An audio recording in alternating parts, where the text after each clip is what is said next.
Right. Bismillah ar-Rahman ar-Rahim. Assalamu alaikum, brothers and sisters, and of course, our guest of honor, Berak Hussain. My name is Mona Ibrahim, and on behalf of Az-Zahraa Islamic Academy, Madrasat Az-Zahraa, and Al-Mustafa Madrasa, I'd like to thank you all for joining us this evening to discuss the important issue of raising children in the digital age. Over the course of the program, we will learn of the harmful impact the internet, in all of its forms, has on a child's psyche and spirituality, and we will discuss ways in which we can minimize their exposure to digital devices, inshallah. Before we begin, I'd like to use this opportunity to do a formal land acknowledgement.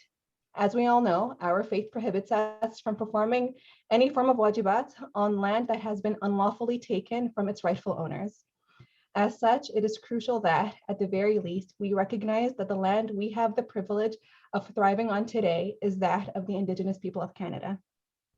With that, Az-Zahraa and Al-Mustafa are situated on the shared ancestral territory of the Katsi, Tawasan, Kwajalein, Semiahmoo, and other Coast Salish peoples. I myself am joining you from the same location, and I strongly encourage you all to visit native-land.ca to take a look at exactly where you're tuning in from. In the meantime, please join me in welcoming Brother Amin to bless this gathering with the recitation of the Holy Quran with the salawat ala Muhammad wa ali Muhammad. Allahumma salli ala Muhammad wa ali Muhammad.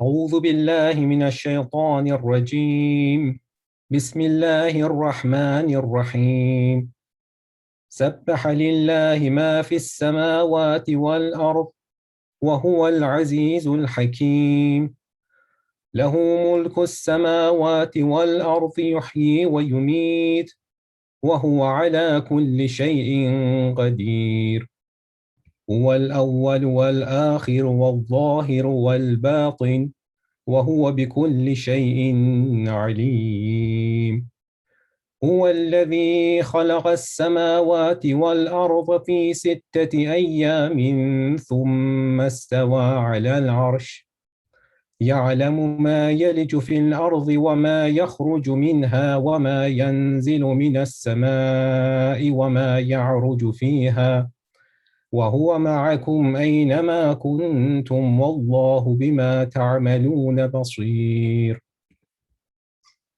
له ملك السماوات والأرض وإلى الله ترجع الأمور يولج الليل في النهار ويولج النهار في الليل وهو عليم بذات الصدور آمنوا بالله ورسوله وأنفقوا مما جعلكم مستخلفين فيه فالذين آمنوا منكم وأنفقوا لهم أجر كبير وما لكم لا تؤمنون بالله والرسول يدعوكم لتؤمنوا بربكم وقد أخذ ميثاقكم إن كنتم مؤمنين هو الذي ينزل على عبده آيات بينات ليخرجكم من الظلمات إلى النور وإن الله بكم لرؤوف رحيم صدق الله العلي العظيم صلوات Allahumma salli ala Muhammad wa ali Muhammad. Thank you, Brother Amin, for that beautiful recitation. Just a few housekeeping notes. Please make sure to have your full name as it appeared on your registration to be eligible for the Muslim Kids TV subscription. Otherwise, send a direct message of your full name in the chat to Azia Parent Night Admin. You will then be emailed the information for your subscription if you were amongst the winners at some point in the next few days. Please make sure to check your spam email and note that winners from last week are not eligible for this week. We will also have a Q&A session at the end of the program, but feel free to leave any questions in the chat below over the duration of our discussion. And now, without further ado, it is my honor to welcome Berak Hussain, aka the Muslim Counselor, to the virtual podium. Berak Hussain is a Canadian-Iraqi registered psychotherapist practicing at the Health and Counseling Services at Carleton University for the past 13 years, where she helps students from all sorts of backgrounds through issues ranging from anxiety, depression, stress, culture shock, identity challenges, suicide, relationship issues, abuse, and more. She has worked locally and internationally on a variety of mental health initiatives, including spearheading the Serenity Islamic Mental Health Awareness initiative, in which she worked tirelessly to break the stigma around the topic within the community. Berak also speaks on a variety of Islamic and psychological issues, bridging the connection and misconceptions around Islam and mental health within Muslim communities, professional, psychological, academic, as well as other faith and cultural audiences. Having had successful TV documentaries and educational shows, social media platforms, and workshop lecture tours in the UK, Australia, US, and in Canada, as well as working with a variety of charity groups in developing wellness programs for widows in Iraq, Berak continues to break the taboos around these topics to Muslim and mainstream audiences in more local and international events. This work has led Berak to work with the Imam Mahdi Association of Marja'iyat Liaison Office of Sayyid Sistani in North America with program development and implementation across North America. Working with youths and parents with cross-cultural generational dialogues, as well as motivational and mindfulness talks, Berak continues to encourage people to reach their full potential with the motto of inspire, heal, and empower. And with that, Berak, thank you so much for joining us. It's good to see you. Inshallah, you're doing well. Oh, you are muted. Yeah.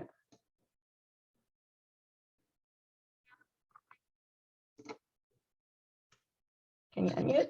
There we go. Yeah. Assalamu alaikum wa rahmatullahi wa barakatuh. Thank you very much for inviting me to speak on a topic that is very close to me in terms of the work that I do and also within the community. So we'll start, inshallah, with the salawat ala Muhammad wa ali Muhammad. Allahumma salli ala Muhammad. Bismillah ar-Rahman ar-Rahim. In his name I begin with the best of blessings upon our beloved Prophet and his holy family. Assalamu alaikum, dear scholars, sisters, brothers, alimas, and dear parents. Thank you so much for joining us on this topic, and inshallah, we'll get right into it. Right, so Berak, the internet, what's the big deal? And you can make the argument that it has a lot of positive attributes. You know, there's some educational content out there, and it allows us to, I guess, socialize in an era where we're kind of deprived of our normal social connections. And so without all that in mind, is it really that bad, or are we just overhyping the situation? There's no doubt that there's great benefits to the internet, especially in the world of the pandemic that we're living in now. It's probably our only means of connecting with our families, those of us who are grounded and cannot travel, depending where we are in the world. Of course, online learning with school, working from home, and the list goes on and on. So the internet and technology in this digital age has really helped in making connections. And there's a lot of positives, of course, and there's a lot of conflicting research out there. When I was looking at some studies and articles, I found everything conflicted. So I'm going to share with you some of the things that I found interesting, but also from a clinical perspective, and also as a young mother in terms of the strategies that I use with my own daughter, as this is also a big concern for myself and what I've seen in the community, and of course, what I see as a clinician at a university. So inshallah, we'll get right to it in terms of looking at, is the internet such a problem? Is it overhyped, over-discussed? We'll take a look at it from a psychological angle, and the implications will be clear from an Islamic angle as well. So as we know, that internet is the double-edged sword, right? And there's some terminology out there that's really fascinating. And there was a lot of neuropsych, biopsych that both me and Sister Mona find incredibly fascinating, but we thought we'd bore you with this information. So I'm just going to focus on a few things that make sense practically. And for those of you who are interested, maybe at the very end, I could get into more details when it comes to gaming and addictions, where there's a lot of biology involved there. So for right now, we're going to look at the term internet addiction, right? So there's been a lot of debate in the scientific community whether, you know, this excessive internet use can be classified as an actual true addiction, because in addiction to substances such as drugs, alcohol, consumption ceases being pleasurable, but continues and is difficult to escape, even as the likelihood to harm the body and difficult challenges in life, right? So in the case of internet use, there's no clear point at which being online becomes a non-pleasurable for most individuals. And so in part for this reason, behavioral addiction, including using the internet, is far more controversial. So experts debate whether the line should be drawn between compassionate absorption in any activity. So say devoting a lot of time to playing an instrument, like a musical instrument, or reading books, right? And being stuck in a rut of compulsivity that stops being useful and detrimentally affects other areas of our life. So when we take a look again at internet addiction in the current edition of what we call, and forgive me for the term, the Bible in psychology, which is called the Diagnostic and Statistical Manual of Mental Disorders. This is where psychiatrists and other mental health experts debate whether to include the internet addiction or not. Gaming, though, they decided with what they've seen, there wasn't enough scientific evidence to support conclusion at this time. So although the DSM-5 does recognize internet gaming disorder, right? And this was not something that we had a few years ago. There was a lot of concerns around gaming. And then so when research was done, the experts then included it into the DSM-5 as gaming disorders, right? So let's take a quick look at that. I'm not going to get to the biology, but some interesting information about this so that we could link it to the internet overall. So are video games addictive? Well, they are designed to be addictive, right? However, even though the problems that video games create are getting worse, they do not create a biological dependence. So they are fundamentally different from other addictions. Why are they addictive? Because they stimulate our brain's pleasure centers and cause the secretion of dopamine, right?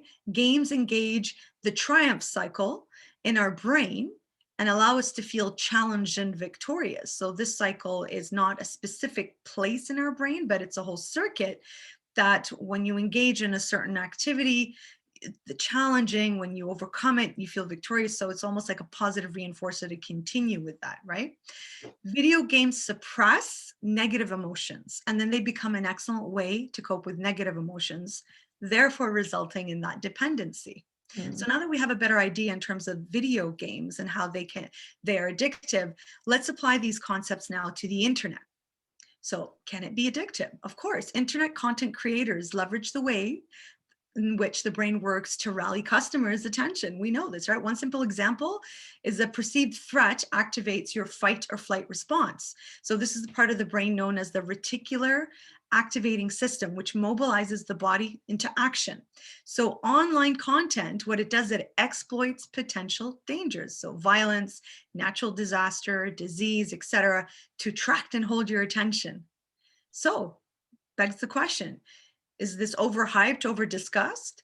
Well, it can display such important needs, right? Such as sleep, homework, exercise, often a source of friction, as we know, between parents and their children, young children and teens. Have you ever tried taking a device from a 3-year-old after they've had it for about half an hour? Doesn't You work. see what happens to them? They get very cranky, right? And I've seen this firsthand as well, right? And they also have a negative impact on real life relationships. When we look at how it impacts us from an Islamic perspective based on this concept, you can see how it can distract you from salah time. How many times has your device told you it's adhan salah time right now? And you're like, yeah, I'll do it after I finish this show. I'll do it after I finish this round. I'll do it after I scroll more on Instagram or TikTok. So you see how it can distract you away from that, because it numbs your brain, so to speak, to just focus on this, even though it's not giving you much pleasure anymore, right? So it can absolutely impact you that way and take you away from that. Now, in terms of statistics, and according to a 2019 survey conducted by Common Sense Media, look at the numbers here. Children aged 8 to 12 now spend 5 hours a day on digital devices, while teens clock in more than 7 hours. By the way, this is not including schoolwork, not including. So the teen screen time is slowly ticking upwards, as we know, and most teens take their phones to bed with them. How many of you have seen them cradling their phones, right? You come in and you take it and put it on the bed so it doesn't burn, and the light of the phone before you go to bed really activates different parts of your brain to keep you awake and just continue on, right? So with the pandemic, we know that screen time has increased due to the online schooling and because of the lockdowns. Everybody's bored, right? Everybody doesn't have things to do. So the easiest thing to do is everybody's sitting in the living room and everybody's got their device, right? We know this scene. We've seen that. We do know that experts have said that relaxing screen time limits during the pandemic is a realistic response to a world where face-to-face interactions needed to be limited, right? And the traditionally strict American Academy of Pediatrics, they recently altered its screen time recommendations during COVID-19 and suggest focusing on the quality of children's screen time with the caveats or restrictions and negotiations that the parents need to be more involved, right? Inshallah, we'll get into that in a few minutes, inshallah. So you see here, this is not just something that you're hearing from our scholars. This is something that psychology is also saying. Like, this is something that is of concern. We want to be very aware how sometimes our kids are looking at content, and even us, by the way, will become really desensitized to certain behaviors, such as violence. You just look at some games that kids are playing, right? They're shooting off people's heads, they're killing, and it's all about murder. And they're desensitized to that, right? I remember from some statistics a few years ago where people watching the news or TV, within 1 hour, you can watch and see 8 murder scenes. And we become desensitized to that, right? Our attention span to learning because of these devices has decreased. We now have the attention span of a squirrel, especially with TikTok. If you think about it, have you ever seen your friends or even yourselves or your kids just scrolling through? Yeah. And as you're scrolling through, you're like, if something doesn't catch your attention, like we were describing earlier, how these devices or the internet advertising and so on and so forth, if something doesn't capture your attention, you're just going to go through it. We don't have the attention span anymore to read books. Like, we don't. We just want to read memes. Our mind, and I think there's a whole book out there, and I forget the name at the top of my head. I'll find it, inshallah, and send it to the organizers, where it talks about how our brain functions have changed and the circuits and what we were describing earlier because of the attention span that is very short. Another really interesting fact that I learned from a scholar myself, where they were saying that Silicon Valley developers themselves will not give a device to their own children until after the age of 16. What does that tell you? When we are giving our children at the age of 1 year old the phone where they can swipe it and go onto YouTube and listen to Twinkle, Twinkle, Little Star, right? So it's really important to be aware. Great, the internet has given us a lot of accessibility, alhamdulillah, during this time. We have international students abroad studying here and still completing their degrees. That's a wonderful opportunity. But then we'll get into the implications in terms of isolation and so on and so forth. But it's really important to understand that as good as it is, it's not, we're not hyping this up. There is a lot of concern, and especially now during the pandemic. And it's really important, although we have been recommended to increase screen time due to learning and et cetera, it is vital that parents are fully involved. And we'll get into that in a moment. Inshallah. Yeah, it's amazing how Silicon Valley developers don't let their kids use these devices. It's at 16 years old, it's like a car. They're pretty much saying that the phone is as dangerous as a car. Yeah. I found it really shocking when I heard that people who themselves develop these will refuse to give them to their own kids. Yeah, so why are they selling it out for us sheep, so to speak? I mean it with respect, but right, we're buying into, we have to get the latest Fitbit, we have to get the latest iPhone, we have to get the latest iPad. It's a gimmick, right? Yeah. It's a marketing gimmick. My mom has this saying that, kids these days, they come out of the womb with a phone in hand. Like, Absolutely. Yeah. Have you seen that video of that child coming out of the mother and taking the phone and taking a selfie, and the child is taking the phone from the mother and doing that. So absolutely, it's almost to that level, and that is frightening. That is frightening, because not even 10 or so years ago did we have access to these types of devices. I mean, we come from a generation that our internet connection, social media was email and Yahoo Messenger, right? And an MSN Messenger. Now Dial you've up. got all sorts of things that you cannot even keep up, and we'll get into the details of that, inshallah. Yeah. I'm actually wondering if you could touch more on some of the negative content available on the internet. So you did mention that there's, like, there's the normalization of like haram acts and violence. Could you give us some concrete examples of the negative content out there? So we've all heard of the mediums of WhatsApp, Instagram, Facebook, Twitter. Now we have TikTok, right? Which at first was quite questionable. And now we have people using this medium for good, which is great. I've seen a lot of great mental health educational tools out there where people are using this short attention span that we have now to destigmatize mental health, for example. But then there's like Muslim TikTok and all sorts of horrific things. And we're not going to show you, because when we were researching this, we were sharing some pretty graphic videos of young people and it was quite shocking to see, and even Muslims interacting in challenges and, all of these bets online, and just ridiculous, mindless. And this is what a lot of people are looking for, because they're bored out of their heads these days, right? So we see a lot of things on TikTok. So I'm not going to show you specific things, but I want to show you, for example, you could see here, like just going through, I don't even know how to use TikTok, tell you the truth there. So just going through it like that, you see how, like, people go through this. I've seen people in front of me, they'll just go through it like that. And there's a lot of indecent things, and they'll sit there and they'll go through like this till they find something that catches their attention. Mm-hmm. Our kids as young as 5, 6, 7-year-olds, I've seen with my own eyes, when their parents are busy with friends, and maybe they shouldn't be gathering during the pandemic, and they're smoking shisha or whatever, they're gathering together, and to keep the kids busy, they'll give them their phone, or the kids will come over and beg and whine. And, with that behavior, they know how to get what they want. The parents will give them phone, go, hilanni, as we say in Arabic, like, leave me alone, go. Right. And so the parent is relieved of the child for a certain amount of time. And I've witnessed this with some communities that I'm in, and I'm telling the parent, and I'm just straight up, like, sorry, no mujamala, as we say in Arabic, no sweet coating it, straight up telling the parent, dude, do you know what you're doing? Do you see what you're doing to your child? You are creating a negative dependency, and that they now know how to that behavior is reinforced. They know how to get what they want, and they will spend their time watching indecent things on TikTok, right? You've got interactions of mindless video games, like we mentioned earlier, violence, and just really not educational. You've got TV shows out there, for example, the Babysitters Club that you can find on YouTube or Netflix, right?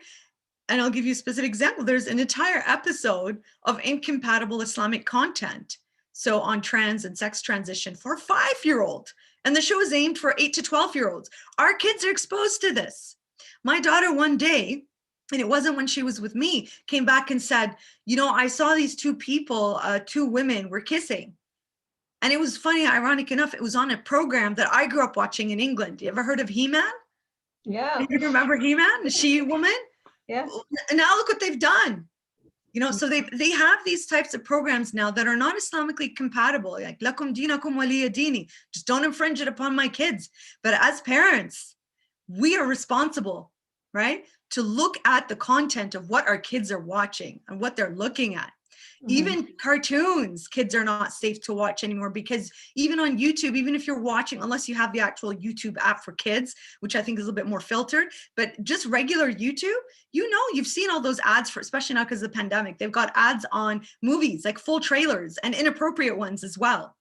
And TV shows on all sorts of mediums, from Disney to Amazon to Stars to all these subscriptions that you can get. And they show you these indecent shows. Your kids can see that when they're watching their Twinkle, Twinkle, Little Star videos, right? Yeah. So perhaps we're doing a bit of the shock factor here. And inshallah, that's a good thing, because sometimes there's a huge responsibility that parents are lacking when it comes to this issue. And then we're the ones, the alims and the alimas and the psychotherapists and the therapists, we get the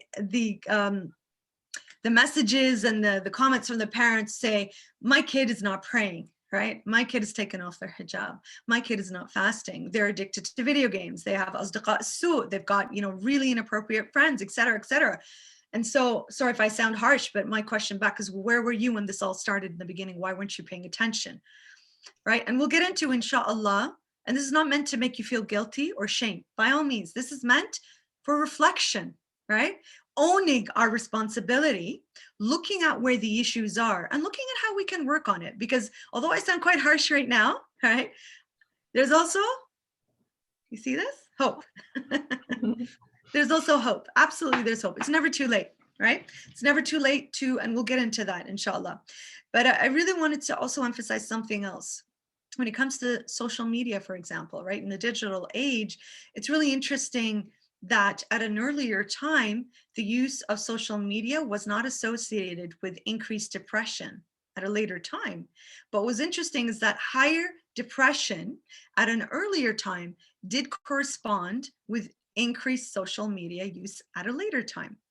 So when we talk about mental health and social media, there's been a lot of conflicting resources out there and articles and research. Like we said, there's nothing 100% accurate yet. They say, oh, social media doesn't necessarily impact mental health in a negative way. I disagree. As a clinician, when I have students coming to my office and they tell me, I feel depressed, I feel sad, actual words, I want to kill myself because I don't have friends, nobody's liking my picture.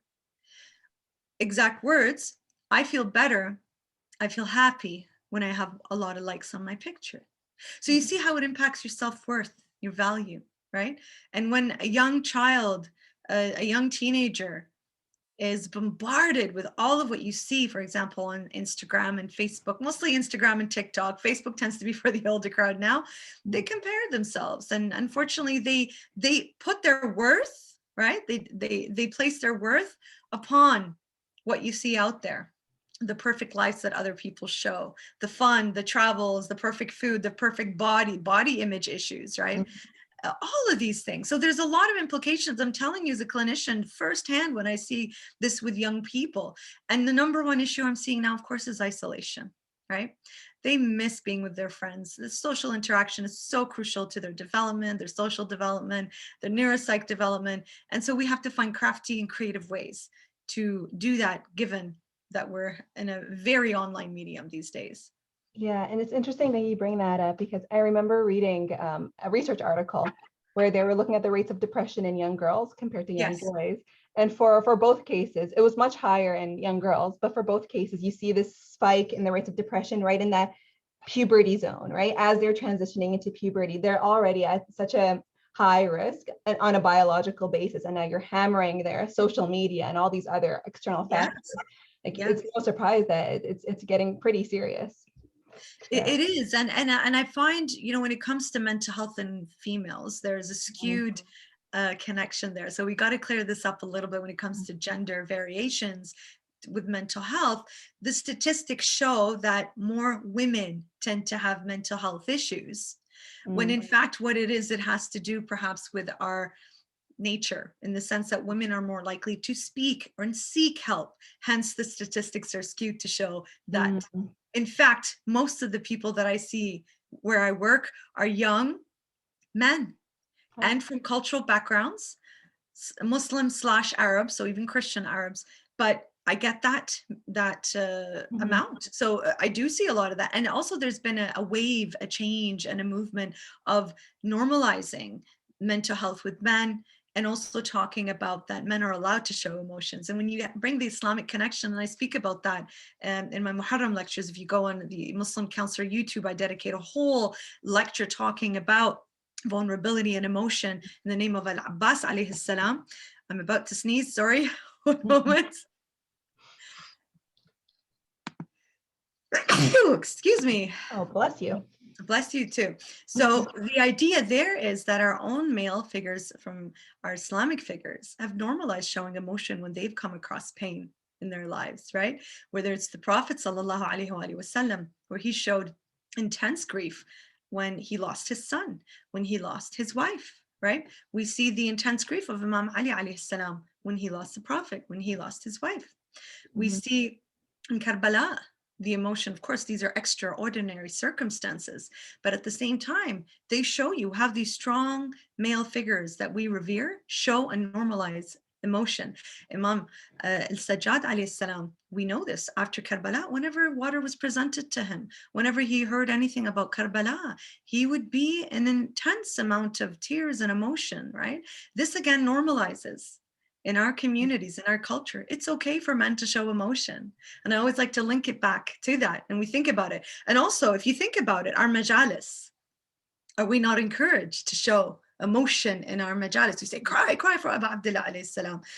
What's interesting is we know there is, excuse me, blessings in the tear that comes down in the majlis. Scientifically, why do you feel so good after the tears come down? Because there are toxins that are released in those tears, subhanAllah, right? So this is just a little side note in terms of thinking about gender variances when it comes to mental health. And to what you said is that there seems to be a lot more with women. And I counter that by saying, well, there's also this aspect to consider. Men, what do they do, males, when they are dealing with problems? They tend to go to their cave, as Dr. John Gray from Men Are From Mars, Women Are From Venus, that very popular book, which I highly recommend for communication and relationships with parents, couples, is that he talks about how the male tend to pull back like elastic bands and go to their cave to process, whether it's video games, hanging out with their guys, going play soccer, or just caving. You've heard the term.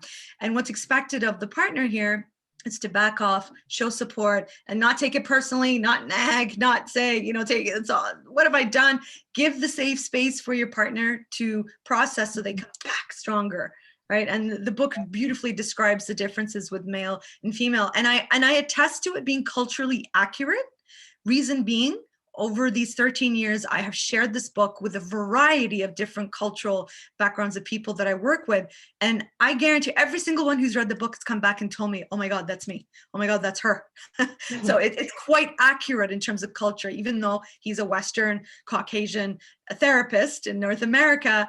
He hits it right on, subhanAllah. So it's really important to understand our gender variances when it comes to these issues as well, and how we're dealing with our boys and girls.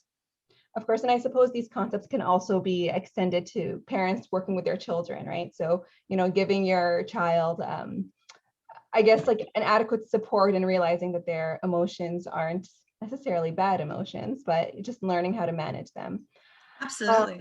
Yeah, and so you had mentioned something important about attention spans and that instant gratification that kids get by being on their phone. I'm wondering, what sort of long-term effects can that have on a child, right? So at a young age, you're starting, you have that immediate gratification, that immediate like dopamine rush, and so when we try to take that away from that child, I think we've all seen the fireworks that erupt afterwards. And so what sort of recommendations do you have to minimize the on-screen time for a child? And consider like is it possible for us to even filter all the content available? It's kind of difficult to do that. It is difficult, but let's take a look realistically in terms of parents and this whole question here. So parents are the front line to kids' use of technology, pre and during and post-COVID. Bottom line are the parents, right? Parents are the one who are buying the children the smartphones at increasingly younger ages. And the average age of children getting a smartphone these days is 10 years and 3 months. What? We didn't even get our first phone until at least 20, if you remember, right? University. Yeah, exactly. Yeah. I think I was 19 at the time, if not a little bit older, if I recall. So look at that, a 10-year gap. That's huge. And especially the advanced technology, right? So parents control the access to the internet at home. They pay for the cell phone plans that their kids use, right? The vast majority are well aware of the addictive draw of the interactive digital media because they frequently experience it themselves, right? Parents on WhatsApp, how many of you have PhDs in WhatsApp, right? Sending and forwarding and so on and so forth. So even as the parents recognize the risk of the internet access, we often feel helpless, right? Or choose to do little about these potential dangers. It's easier just to kind of let it go. But then that's why we're doing this program today, right? Is to bring awareness to the dangers and what we can do to rectify that. We know that screen-based technologies are not going away, right? And will be increasingly be part of our primary tools for learning, right? And about communicating with our world. But when kids spend too much time with this type of technology, they're not spending time with playing, creating, right? Exercising, experiencing nature, and building really valuable relationships and social skills, right?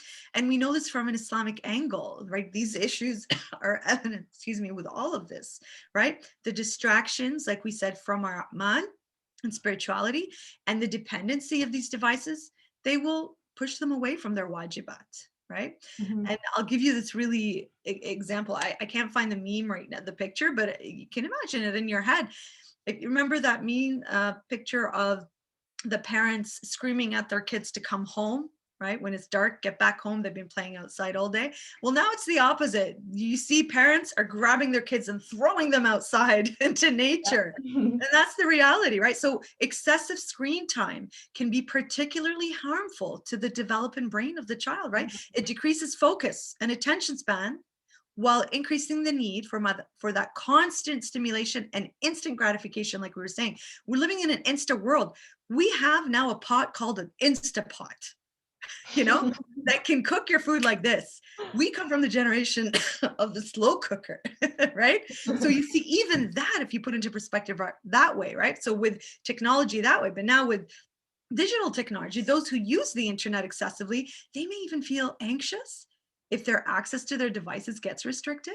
They tend to be more impulsive and struggle to recognize facial and nonverbal cues in life. Why? Because they're doing this all the time, talking to somebody like this, walking outside. I just saw somebody earlier today as I was preparing for this and doing calling my patients, and I saw them with their kid outside, and it's a beautiful, finally sunny day in Ottawa.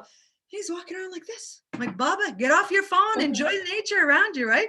So it's really important to understand that we're going to lose out on nonverbal cues, which are 80 to 90% of our communication is the nonverbal communication, right? So one way to cope is the digital detox. You heard of that? So this involves temporarily abstaining from using devices, so computers, smartphones, and some may go on a digital detox in order to re-engage with a passion or an activity that they've put aside, right? So they focus perhaps more on in-person interactions or breaking free of a pattern of compulsive or excessive use, right? This detox also allows more time for self-care that a person may have been neglecting in order to stay plugged onto the internet, right? Which we know when you do the self-care can lower your stress levels and have better sleep. So the question comes, do I need a digital detox? We know it's not a cookie cutter answer for all, right? You may want to do this detox if you notice, for example, that you were experiencing sleep disturbances due to staying up late or waking up early to be on a device, right? If the internet is making you feel depressed, social media, like we mentioned earlier, or if the constant need to be connected causes you stress. So other signs could include feeling anxious if you can't locate your phone. Have you seen that cat on the bed that goes like this, looking for the phone? If you're feeling that way when you can't find your phone, that's another indicator. Having FOMO. FOMO means fear of missing out. So if you're not checking constantly the internet or your social media, struggling to focus without or due to that constant check-in behavior, that's also an indicator. So let's take a look a little bit further about this detox. Does it actually work? They are more flexible and they're tailored to the individual, unlike other detoxes, right? Where the goal is to abstain completely. That's not our goal here. We are not abstaining completely. We're still going to need to use our phones to call and FaceTime and do work, et cetera, right? So it may not be possible to do work or our personal obligations to shut off our devices completely for a long period of time. But if it is time for that detox, here's some strategies you can try. Number one, block off non-screen time during the day or night, right? Number two, set a digital curfew for yourselves and even your children, right? At night or on weekends, right? We've gotten so used to it. Have you seen people walking around with their car keys in one hand and the purse and then the phone in the other? Like their life depends on it. And I look at them, I'm like, well, what's up with that, right? And people just constantly reaching for the phone, right? So it's a problem when you're doing that, right? And so this curfew can help you just put it away and ignore it, right? So specify digital free spaces in your home. For example, the dinner table or the bedroom. I'm sure you've heard of this strategy, put a basket. Everybody leaves their phone on the basket before you sit together, right? Things like that, especially in front of our kids. You are their role models, my dear parents, right? They copy, they emulate. When you tell them get off the phone while you're still on the phone yourself, they're going to come back and say, you're on your phone. Why should I get off my phone? Simple, straight up, right? We're being, let's say straight up, hypocritical, right? Mhm. So we have to be very aware, right? So using the additional time that we have once we've done the curfew in fulfilling ways. So for example, socializing, rekindling old interests, volunteering, right? Now, perhaps our volunteering is mostly online. Perhaps now with our masjid heading into Shahr Ramadan Mubarak, perhaps we can give our time to helping preparing meals and so on and so forth while maintaining safety, right? Excuse me. Using the internet and social media with purpose. Use it, but with a purpose in mind, right? Set time limits on your unstructured use to avoid going down that unfulfilling rabbit hole, right? You notice that you start looking at something and then you're on to one page, another, browsing the internet or even through social media. And it's like an hour or two has gone by. And you don't even notice. And your brain is in this numbness, in this numb state. There's no pleasure gained, like we mentioned earlier. There's no gratification other than that dependency, right? And number 7, taking advantage of the extra time you suddenly have, right? So spending more time, like we said, socializing, volunteering. And I think I already repeated that, but just going outside, paying more attention to how you were feeling, both physically and emotionally. So being mindful, right? So like we said, setting times for our kids. I'll give you an example with what I'm doing with my 10-year-old. I had to get her a Chromebook. I had an old phone that I use for projects and my actual phone, and I have an iPad that I use when I travel, and I have an actual laptop for work. So that's a lot of gadgets. And she wanted my old phone, to which I said, no, sorry, that's not going to happen. However, I would allow her to use it until we got her Chromebook, which she needed for school. And so the online learning was one aspect. What we do is she will use YouTube for Quran memorization. We didn't have that back in the day, right? No. So I'll allow her to use for that. I will allow her to watch cat videos. She loves her cat videos. We have a cat. And so she wants to try certain tricks that she sees. Creative arts. Because she's very creative, she loves looking at videos that create all sorts of things. And because, mashallah, she's naturally creative, I will allow her, for example, today, she was watching drawing and she would draw and follow. And she came out with this almost perfect replica of what she was watching. So you see how you're using it in a productive way. Right? There's a lot of great channels out there. And inshallah, at the end of our presentation today, our discussion, we'll talk about these great resources, right? But there's also parental control, right? Monitored device usage, right? And you can do that with your kids at home, right? You can have a social media and device contract with your children, right? Looking at a need versus a want, right? And so on and so forth. You can censor certain programs, TV shows, and there's something called Common Sense Media, which doesn't filter religious content. So you can have that. And there's also another program called Angel. So it's a Christian censoring service that links to Netflix. So you can, and we know, mashallah, Netflix these days, what kind of programs are out there. And they're basically normalizing things that are, again, un-Islamically compatible, right? And we really need to be very aware about the amr bil ma'ruf and the nahi anil munkar when it comes to these shows. Just because people are watching Games of Thrones and you want to be cool, and know what's happening, that stuff is grotesque and obscene. And I've really been surprised. Even some religious people watch this stuff. Oh, the storyline's great. It's like with politics, what's happening now. And then the gratuitous nastiness is okay. Like, no, so we become, again, normalized to watching this violence and grotesque, obscene things. And our kids walk in as we're watching these things, right? Yeah. Or sex scenes or kissing and things like that. Okay, it's halal in a halal relationship, but not on the screen. And our kids are seeing this, and now with opposite genders or same genders, right? So it's become normalized.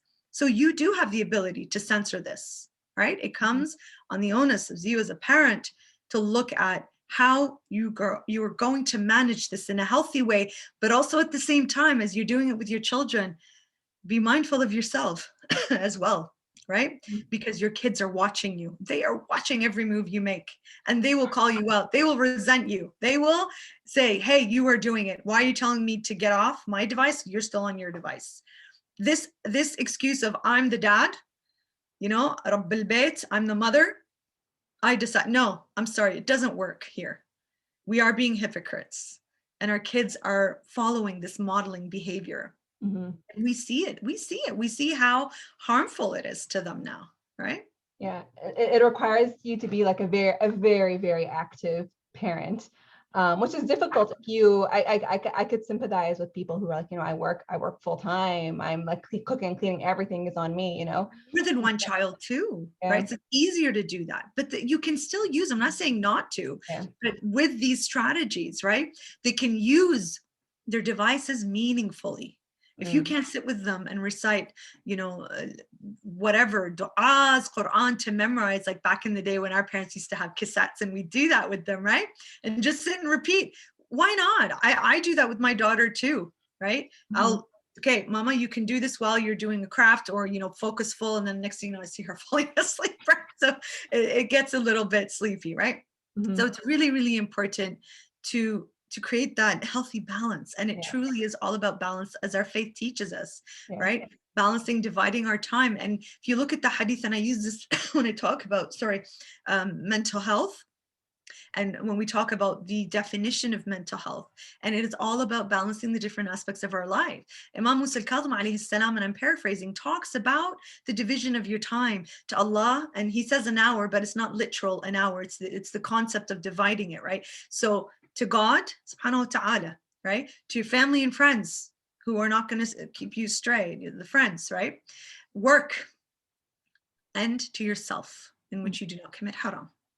It's all about that balance, and it's beautiful, and it can be applied here on the internet as well. I mean, if you're using it to learn, using it for education, following good pages that are motivational, that are inspirational, that are educational, why not? Why not? And for your kids as well.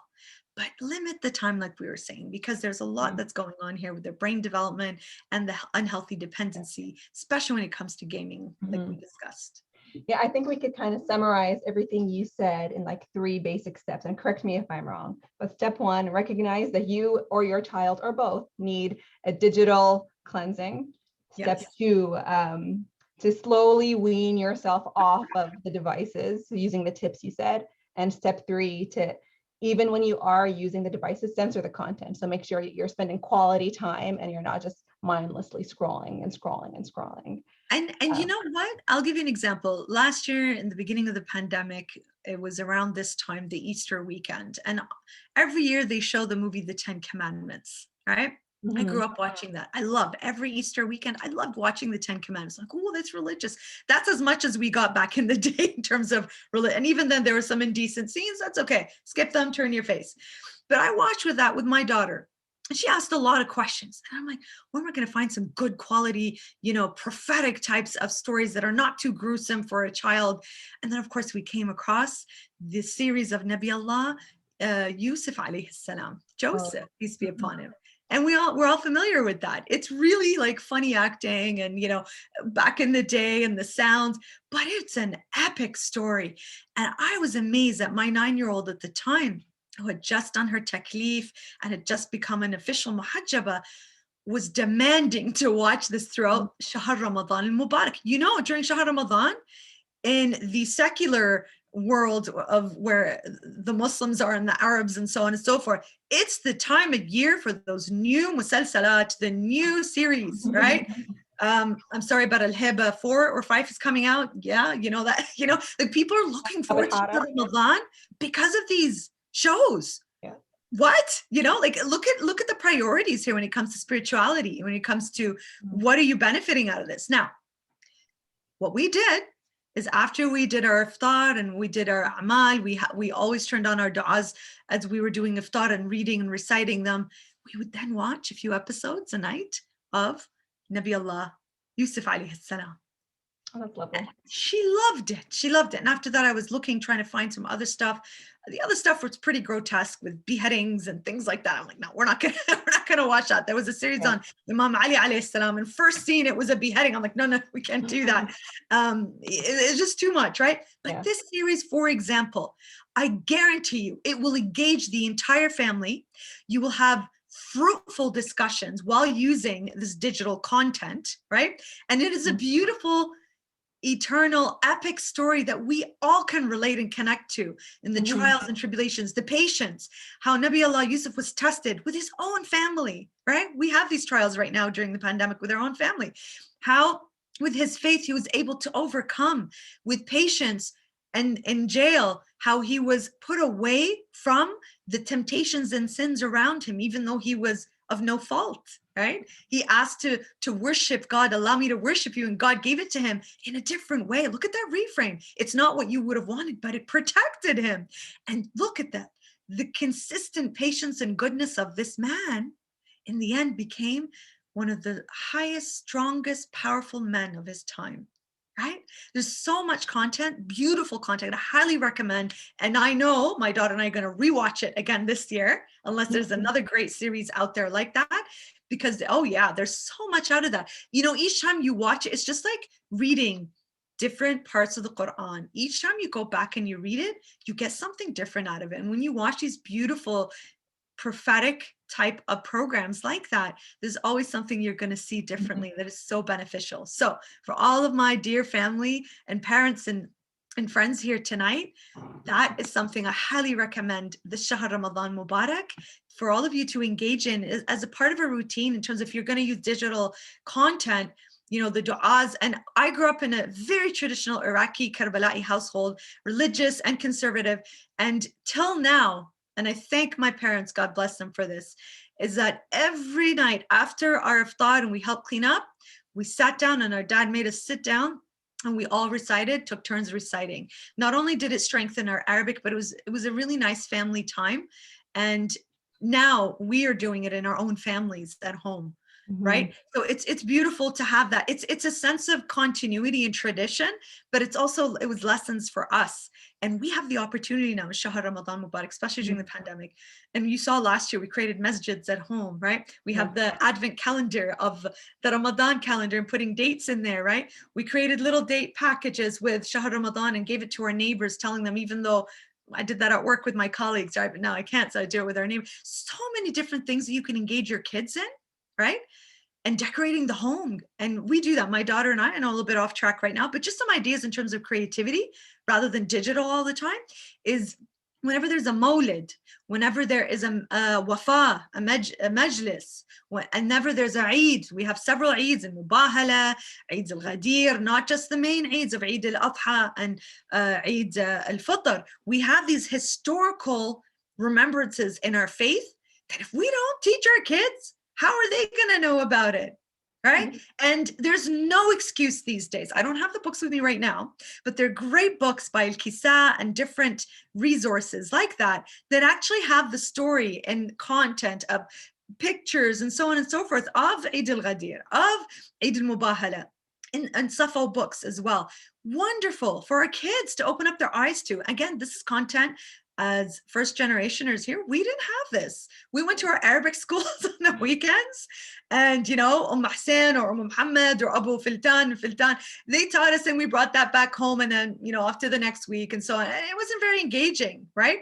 It's so different now with our kids. They are blessed to have so many resources, accessibility for them that we did not have. And we have that opportunity in our homes. And I see, mashallah, we have over 70 participants here tonight. And inshallah, this will be recorded on YouTube later for those who didn't catch it. There's an interest there. There's an absolute interest in our wonderful parents in our community to do good for their kids, and for all of us to work on. We're not perfect. We've all made mistakes. We've all given our phones to our kid at 1 year old and let them on it for an hour. We've all done. It's okay. It's okay. We're going to take a look, inshallah, now on how to rectify that.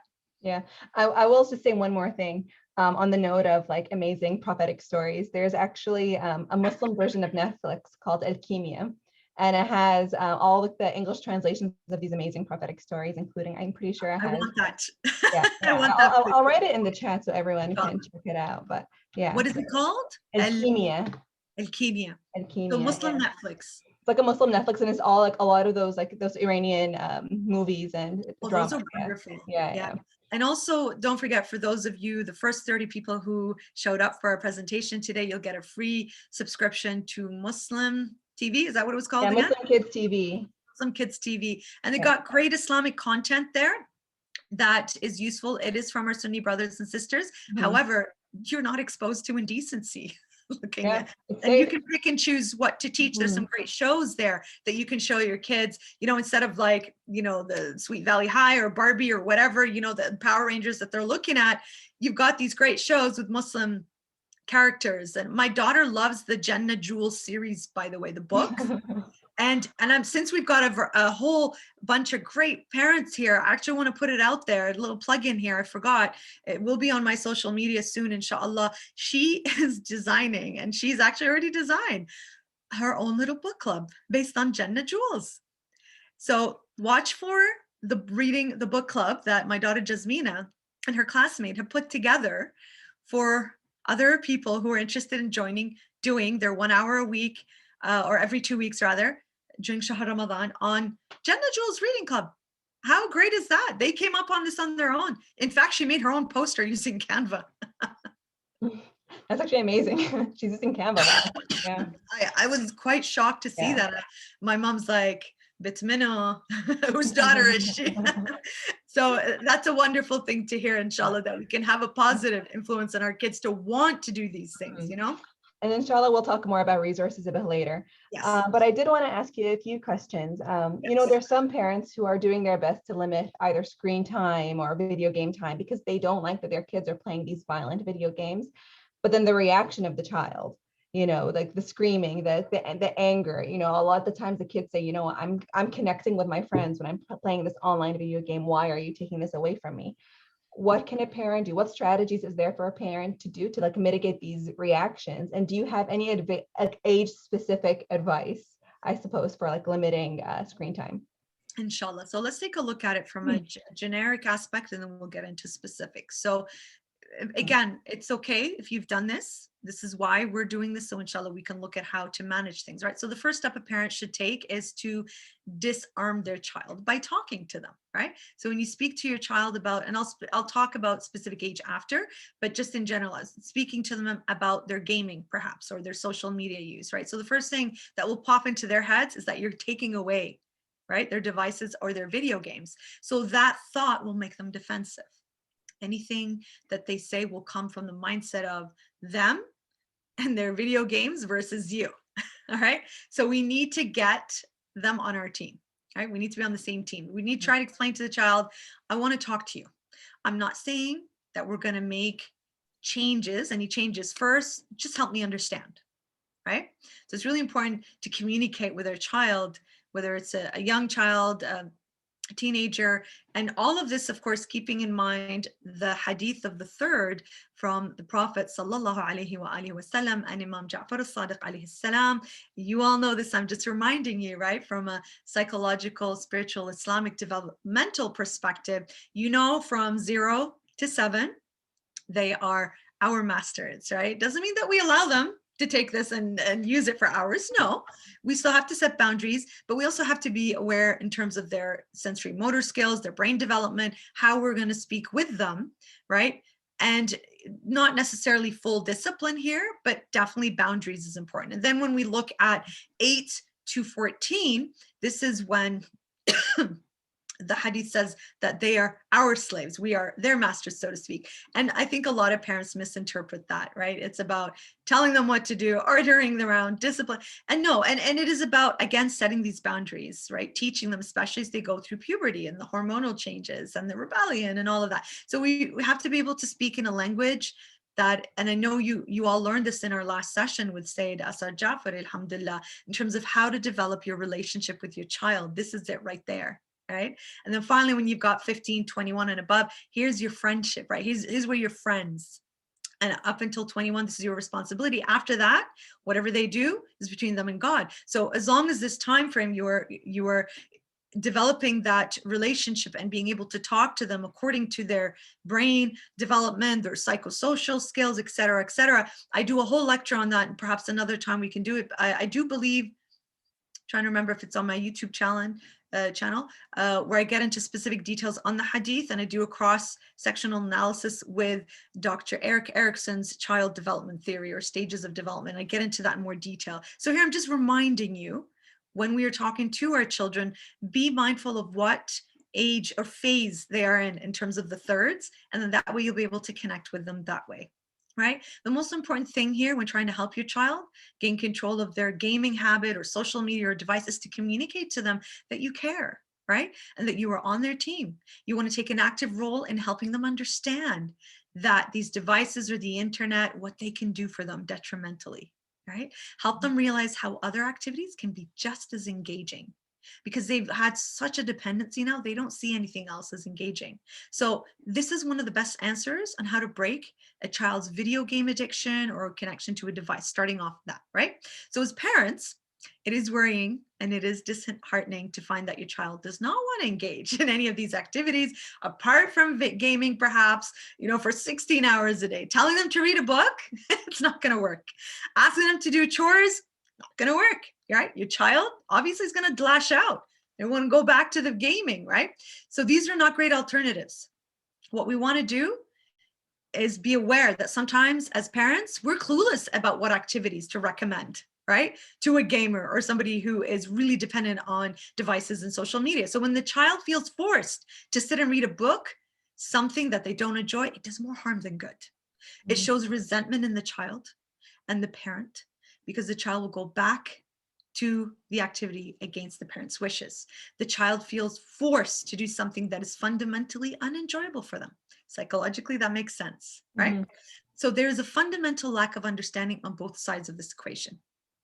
It is therefore really crucial to understand how, and we took a look at it earlier in terms of how gaming impacts you, how social media dependency and device affect your child. It helps to understand why certain activities, let's say, are more fun, while others are boring for your child, and how as parents you can help them regain balance using alternatives to video games. So there's a term that is called competing interest.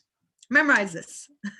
Competing interest. It puts a cost on your gaming or attachment to social media and device. Every minute you spend doing that is a minute not spent working on your competing interest. So it's hard to stop this digital interaction because you do not lose anything you care about by gaming, for example, right? So a competing interest, it solves this problem. And it's probably the most effective treatment when it comes to, let's say, video game, okay? So let's take a look here at some alternatives to gaming, which we can also use for devices as well as social media. And I've used these with my own, although alhamdulillah, I can safely say we're not addicted. Maybe I am, because I'm always doing my work on social media, right? But I can live without it. My daughter, alhamdulillah, I can safely say she's not. Like, I don't want her to use these devices just like the Silicon Valley's people, developers, right? So what are these great alternatives? Remember the term competing interest, right? Number one, art, right? Art, music lessons, halal music lessons, of course, all right? These are great activities using the left side of the brain, which is known for creativity, right? And also reduce stress when you engage in that, right? Number two, nature activities, okay? Hiking, skiing, whitewater rafting, just going into the woods, taking 10-minute walk outside daily for students can give them 2 hours worth of study energy, focus energy.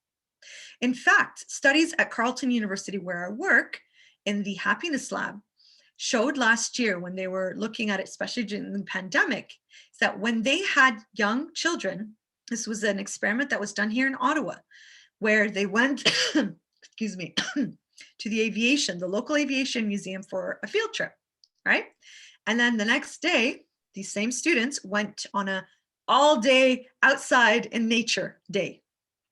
What they noticed is that those students who were engaging in the outside activities tended to be more positive than those who were stuck indoors on this field trip, even though it was actually engaging going to the Aviation Museum. But you see the impact of nature, hence tree hugging, right? But nature has, subhanAllah, such a huge, huge impact when you see ayat Allah in front of you, when you see his beautiful signs in front of you, when you get that oxygen and deep breathing and relaxing, and oh, it's so powerful, right? Nature activities, number 2. Number 3, martial arts. Nice. This is also encouraged from our own faith. If we look at the prophetic sports, I tend to joke and call them sunnah sports when I do that lecture on child development. What are they? You say them with me. Swimming. What are? Oh, the archery, right? Archery and horseback riding. Ascenti. Exactly. Look at these. These are both for men and women. Although at the time, we know because of the society that there were different demands for men and women in terms of gender roles, right? But this was still something important for both genders to be able to be engaged in meaningful sports that teaches them discipline, respect, manners. If you look at martial arts, it is all about valuing respect in your opponent and using your strength in defense and not in attack, right? So these are wonderful, wonderful for our kids to become engaged in. Mm-hmm. Those who are into the digital world, learning how to code, Yep. maximizing the use of the digital devices. If your children are creative and intelligent that way, encourage them to code. I took a psychology computer course in university. It was the bane of my existence after inorganic chemistry and biochemistry. It just wouldn't work with my brain.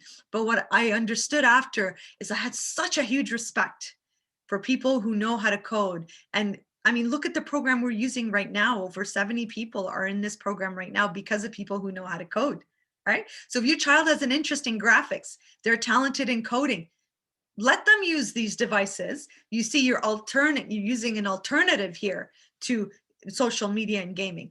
You're using their brain in a very intellectual way. Internships, number 5, at startups. Why not, right? Especially tech startups. If your children, again, have those abilities, teenagers, encourage them. Why not?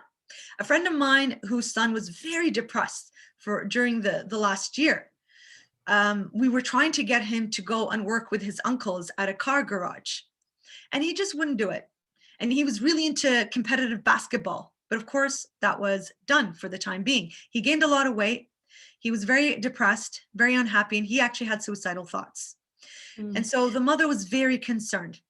And I told her, what if I have a chat with him? You know, because we really want him to go to the garage with his uncles, to have a strong male figure in his family, like a role model in his family, because of the father's absent and not a good male role model.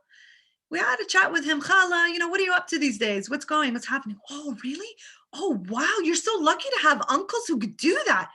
What do you think? Would you be interested in going? So see how we slowly got him to have that interest. Now, he didn't go the next day, but the day after, his mom told me that he went. It's been a month now, and he cannot wait to finish his schoolwork just so that he can go work with his uncles in the garage, have that positive male role model around him, and using his interests, because he is very good with his hands, to work with the cars, learning how to drive, being around other men, you know, look at that. And he was gaming day and night. That's all he did. He would order food, eat it, and leave it outside his door because he was so depressed. And each time I saw that, I'm like, what is going on? So alhamdulillah, what we did here is this. We did exactly what we just spoke about, which was competing interest. He no longer had the same interest in the gaming. Competitive sports, number 6, like we said, right? This is crucial for our kids to engage in. I know it's really hard right now in the pandemic. However, there's still, for example, number 7, scouts, right? There's still scouts, Boy Scouts and Girl Scouts, that are done online. I've seen this in my own community. They've kept it up online, mashallah. Or if they meet up in person, they're, you know, masks and so on and so forth. Number 8, volunteering. This is actually something, as a therapist, I highly recommend, both from a clinical and a psychospiritual Islamic perspective. Why? When you donate of your time to help others, okay, you are naturally feeling like you start feeling good yourself, because You are doing something good, makes you feel good. You see other people happy, it makes you feel good. I've heard this from the mouths of people who live with depression long term. They take their medication, they exercise, they eat well, they go to their doctors and sessions, and they volunteer. I've heard this from their mouth. They volunteer, which helps them. Get your kids involved. This year, you can do a lot of stuff still within your community to help with Shahr Ramadan, with Shahr Muharram. Even after that, there's still a lot that you can do. Look for it, what's available in your cities. Number 9, tutoring, right? Get your child involved. Either they tutor if they have the ability, or get tutored if they're struggling. Number 10, learning creative art forms, whether it's khat, right? Like calligraphy. We have an amazing calligrapher in our community. He's also a Quran reciter, brother Berak Hussain. You follow his work on Instagram, mashallah. It is absolutely gorgeous, right? Creative building. Like I see my daughter's constantly building. She loves her Legos, for example. She loves crafting and building. Like she loves how to build. She has a dollhouse, which she will make furniture after seeing them online, and she will create it herself to build that. She builds masjids, right? She will build shelves for Quran inside of her masjid. Beautiful things like that. We need to encourage our children's abilities and their talents, whether they're young children, right? If you see they're good at math or science or language arts or public speaking. That was me, public speaking, when I was younger, and listening to people. But I was steered in the direction of medicine, psychiatry, because you have to be a doctora, right? In our community, or engineer. God bless my parents. They had that mentality. I, subhanAllah, still ended up working in a medical clinic. I don't have the title doctora, but people still tell me in my community, why don't you go get a PhD? I'm like, why? I'm doing everything I want. I do treating as well as psychoeducational with what we're doing tonight, right? So look at your children's abilities, nurture them, nurture their abilities. Don't push them into something that you want for your status in the community. Please, please, please. I see the broken hearts of these young people, especially people from our communities, the diverse Muslim communities, the ethnic communities, where children are forced to get into accounting or engineering or medicine just for the status of what comes out of it, especially the international students and the cultural students, right? So observe your children's talents, nurture them.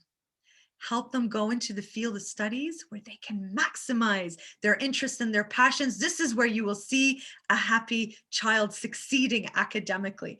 I didn't realize that until I switched from applying to medical school, which is what I was heading towards, to do my graduate studies in psychotherapy. And I haven't looked back since, especially when I did my thesis studies on Islamic counseling theories and practice. Since that time till now, subhanAllah, how I've been able to use it to the point where, like the sister mentioned in the beginning, we're working at the marja'iyya level now to implement psychology in Islam at a more of a global international level, because we see the need, the importance for it. Alhamdulillah wa shukr.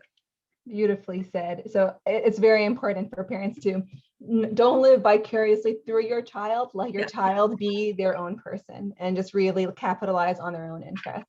Absolutely. I know my daughter, she's a whiz in math, but she also is very creative. So I'm thinking maybe architecture, I don't know, encourage her. Designer, interior designer, you don't know. She's constantly said she wants to open up a spa to help people relax, because she likes how I help people relax. So she wants to open up and design a spa. So I'm like, you know what? Whatever makes you happy, and that is Islamic at the same time. I want to encourage that in terms of service and khidmah in her field, inshallah. On that note, just a quick disclaimer, just remember to check with your marja in terms of like music and other stuff, just to see if what he says in terms of the permissibility. So we know that different marja have different ahkam. Of course. So we have like 15-20 minutes left. I'm wondering if we have time for like 5 minutes of going over some resources before we open up the Q&A. So let's do that. So the sister was amazing to prepare. I kept sending her all these links and said, just show them as I speak, but she put them in an accessible resource for all of you, inshallah, to access, and we'll be more than happy to send that to you. So these are just some of the few that have come across. I've asked people, I also use myself, and they're great resources. Some of them are from our own Shia community. For example, Love to Learn To. This is from the author Sukaina Amir Ali Mukhtar, who has written this series of books. And this one is about positive Pete and mindful Molly, looking at silence. And so this is a wonderful book. And I use this. She sent them to me. I've used them whenever I do workshops with kids, but also with my own daughter. Here's another one in terms of Aaron's great gratitude rock, right? And acceptance, faith, as we call it. Another one, Jabir and Nadia's strength. So the lovetololearn2.com. This is the author. She's also written this wonderful book as well, called The Book of Dreams, Connect the Power Within You. And this is from our own Shia professionals. How amazing is that, right?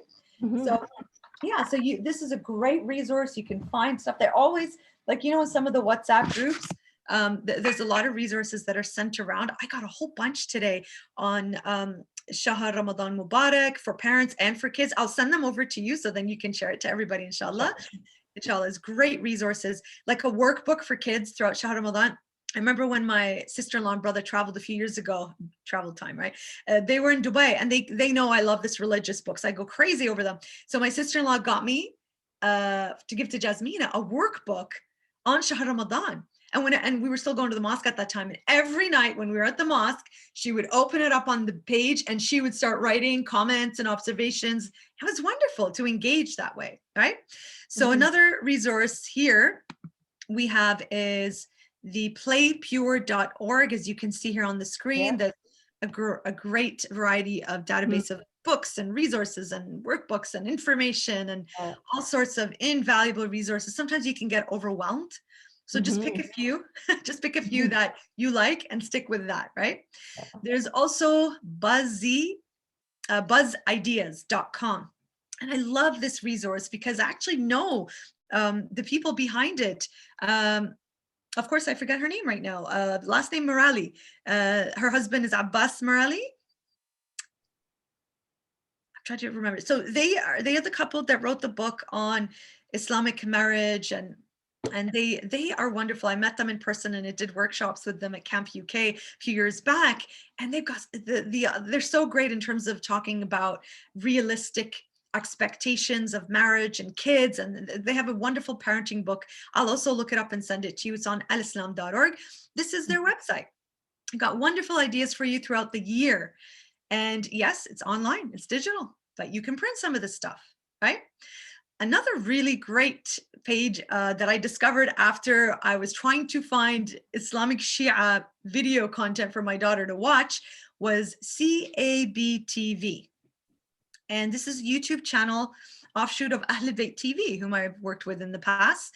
And they have got great programs for kids and a whole variety of them for you to check and watch. And I remember we were watching one on Karbala, and my daughter absolutely loved it. She was asking relevant, important questions. And this is where the relationship building and knowledge comes in, as parents, because as parents, we also learn a lot through this as well, right?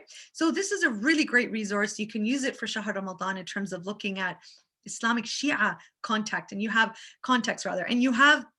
some of the characters with the name of Hassan, or Hussein or Fatima. So that way our kids can relate to it more often. All right. Now we also have when it comes to educational online practices and so on and so forth, you've got the IXL Math, Raz Kids, Lexia Learning, and Brain Pop. Yeah, so the kids, this helps them practice what they know and use algorithms to help them learn more. So these are really useful and great for kids, again, to develop their skills a bit further, right? And identify math games and apps that you can actually put on your phone, right? The goal is to find a more enjoyable and engaging way for your child to practice, let's say, math skills or any other than the traditional school-based skills and drill method, right? It goes in here, out there, while you're driving in the car, for example, you have a long drive, or when your child says they're bored, right?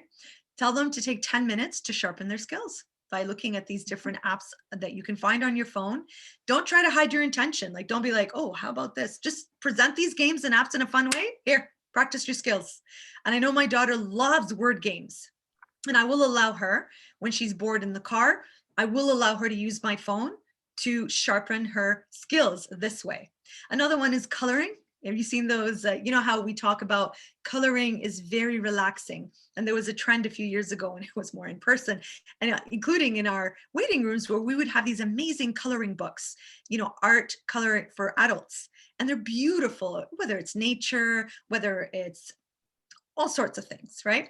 And they even have apps like that. And I find that my daughter really enjoys that, and I will allow her to use that. Excessive calling with friends, especially friends that I don't like her to connect with as a negative influence, I will not allow it. And I'll straight up tell her, I'm sorry, I don't like your friend's behavior. I don't think this is appropriate behavior for you to copy. Straight up. Then again, alhamdulillah, the relationship I have with my daughter are a lot of the things the Sayyid spoke about last week, where there's a trust, there's a healthy attachment, where we can talk about things openly. Right. And it's really important to foster that. And like I said, it's never too late, inshallah.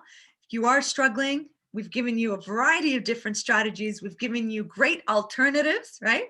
To play around with getting them off their gaming, off the phone, but even using great alternatives. And I always forget the term, and I like the term, and I want to use it here. Competing interest. There it is. So remember that, find something that is of competing interest that will do that. Also, I've also looked at the cold turkey method of just completely, not allowing them, but that's not really realistic given that they use their devices for school, right?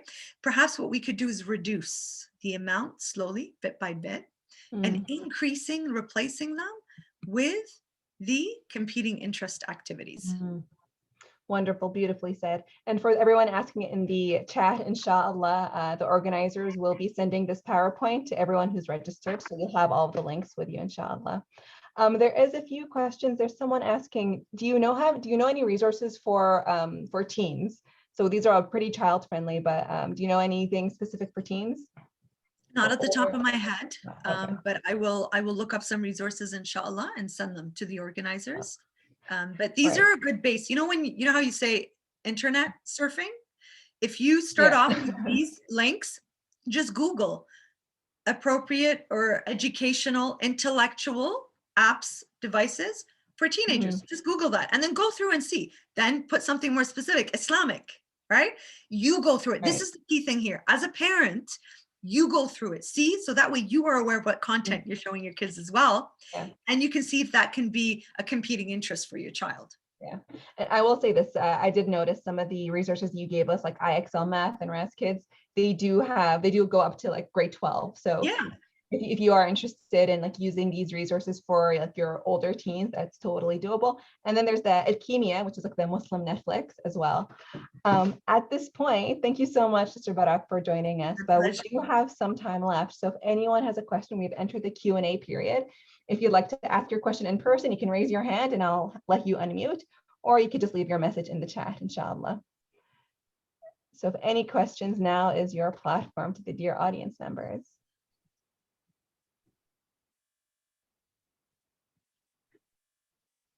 If not, then we can talk about Triumph Circuit, and we could talk about dopamine exhaustion. And just a reminder, for the first 30 people who came on to the call, you will be getting the free subscription to the Muslim Kids TV. So if you haven't sent your name in to the organizers, please make sure that your name in the chat matches the name you registered with, and just send that over to Azia Parent Knight admin in the chat below. But you won't be emailed the subscription information until like a few days from now. But yeah, I mean, we have a few minutes. If there's no other questions, we can go into the rabbit hole of of biopsych. I think it's only you and I, sister. We're the nerdy biopsych people, right?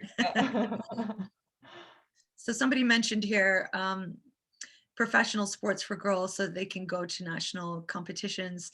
These are great. I mean, you've got the what are they called? The Emoja games, right? This is the soccer competition within our Muslim Shia community that we have.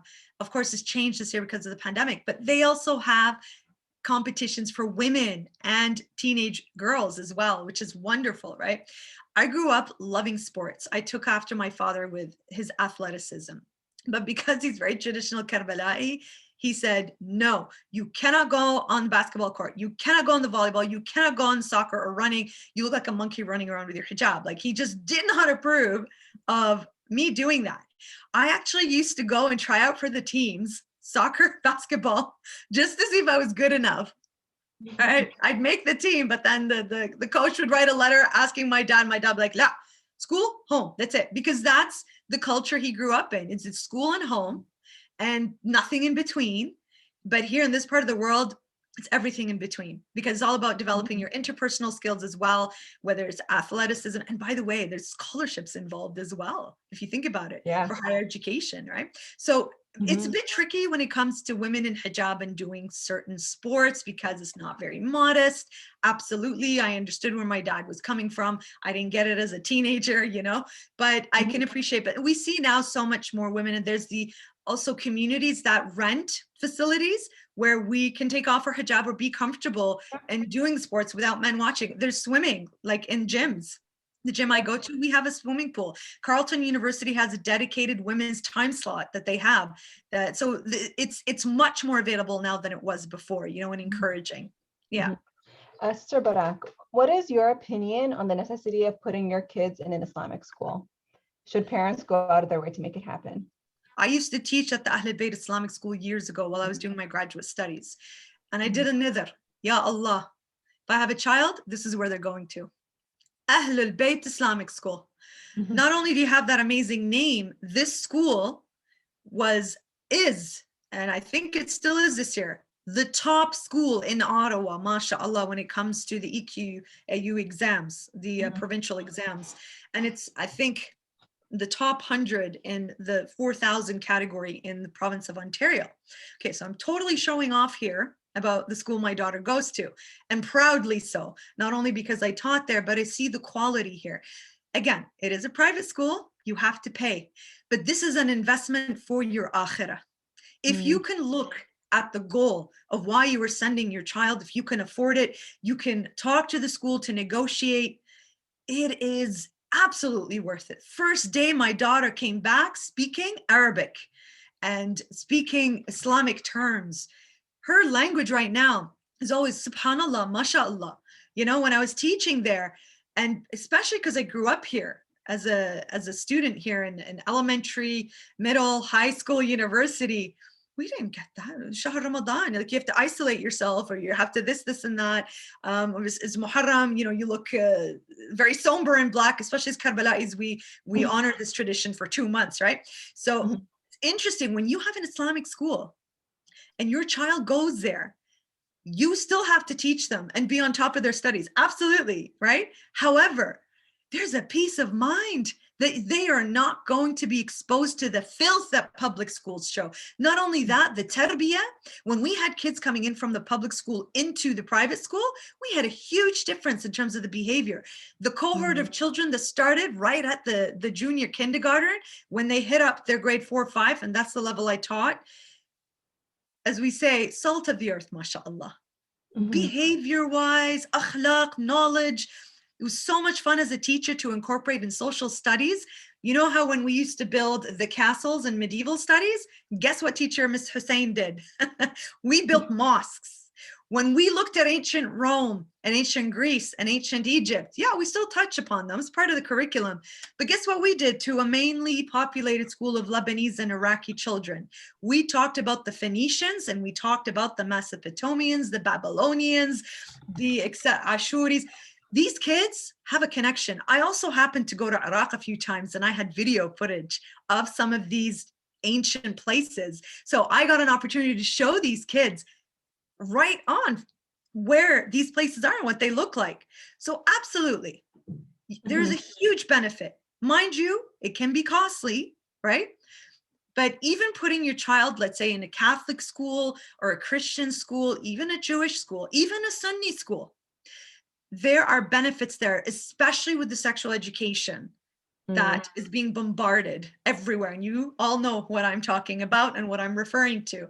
I remember when this first started to get implemented in Ontario, we had Sunni parents grabbing their kids from public schools, throwing them in our Shia schools. They didn't care because they knew their kids were going to be exposed to proper decent content.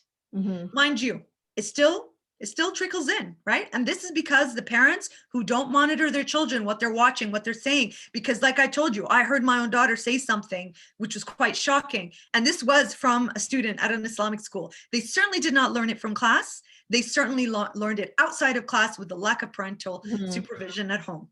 So So I think, yeah, that just goes to show, even though you take your child to an Islamic school, you still have to do a lot of the parenting at home. and especially your school as well, which is why we're doing this, because there are a lot of concerns when it comes to indecent exposure of content, time, screen time, the dependency, video game addictions, right? And behavior of the children, how they are with their parents and their peers and their family afterwards, right? So it's really crucial to benefit and maximize if you do have an Islamic school.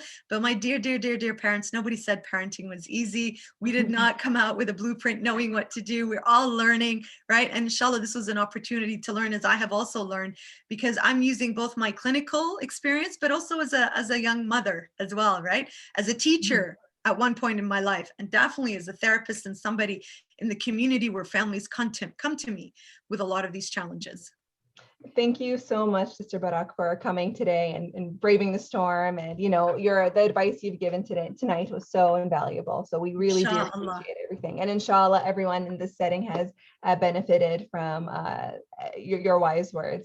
And inshallah, you'll be in our dua. So thank you again for joining us. I just want to point out with the comment that we mentioned earlier, and I will repeat again, we are not here to shame our dear parents with the mistakes we've all encountered, me including, okay? We're here to bring awareness so that we can work on, do our absolute best. And like the sister wrote here, just like the Sayyid mentioned last week, the most important thing, do your absolute best and leave the rest to Allah subhanahu wa ta'ala. This is not meant to shame, but rather to bring awareness to the mistakes, how we can fix, how we can ask support and help from each other, inshallah. Inshallah. Thank you, sister. Thank you again. Thank you. Thank you for joining us. And thank you to our respected scholars and audience members and parents for coming in. And inshallah, you found this to be an invaluable session. And again, once again, 1,000 thank you to you, Sister Berak. Shukr lillah. We ask you please to keep us in your da'as these days, especially as we head into the holy month. Yeah, inshallah, you all have a blessed Ramadan, and you're all in our du'as, Habibti. So inshallah, looking forward to more programs, inshallah, at your service. Habibti, inshallah. So good night, everyone. And it is now salat time, so we'll have to end that off. So inshallah, we'll see you in upcoming months and upcoming programs. Take care. Assalamu alaikum. Wa alaikum assalam.